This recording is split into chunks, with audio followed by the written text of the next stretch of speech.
I remember we were in the MTC, and where a lot of mistakes are made, and we were practicing like inviting people to be baptized.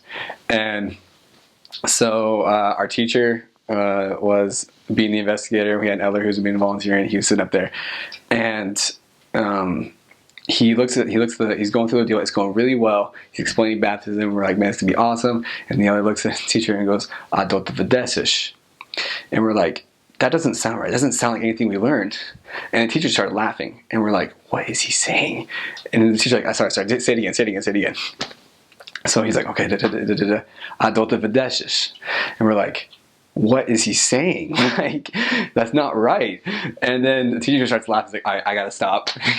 And so what he was asking, so the Videshish means to die. So instead of asking, will you be baptized? He was asking the teacher, like, will you die? And so we were all like laughing about that pretty hard. Most extreme weather I experienced. Okay, we were walking home. It was in my first area in Vlore, and it was just a really windy, rainy day. And the weather was like, so the wind and the rain was so bad that we had to take our umbrellas and we had to put it in front of us to keep dry because the rain was just coming straight at us this way. And so I remember us, like me and my companion, were just kind of like holding like our umbrella like this, and it felt like we were just like fighting, like pushing it against like everything. That was definitely the most extreme weather I ever had. There was a little earthquake one day. That was actually a funny morning, but me and my companion were out studying, and then we feel like the shake, and we're just like, and we look up at the light because like lights kind of like dangle sometimes. And we saw light doing this, and we're like, "Oh, that was an earthquake." And it turns out there was like an earthquake down in Greece, and it just kind of like shocked its way up. But those two are probably the biggest examples I can think of. A lot of stray dogs and cats. They're everywhere, so don't be surprised when you see a lot of dogs just chilling out on the road, or if you see like if you're at a park and you see like a dog fight going on, that they never mess with anybody because they're just afraid of people, and so like they'll always just leave you alone. I remember they do like this weird thing where they like fry fruit, and it's like doused in like this syrup. And generally it was like good. Like you had like and they would never look like the normal fruit. Like I had like a little cherry one, those are really good. The ones I did not like the most were the watermelon ones, but like there are some missionaries that did. But I would say like those little fried fruit things, that's what I always think about. The souflaches, but I'm pretty sure a lot of missionaries have talked about souflaches. So tres leche, which is like, it's not an Albanian thing, but it's like kind of like they have it everywhere, but it's just like a cake with like 3 different kinds of milk and like a caramel glaze up top. You can get one like about this big for like $1, and like those are really good. Some of the members' cooking was actually really, really good.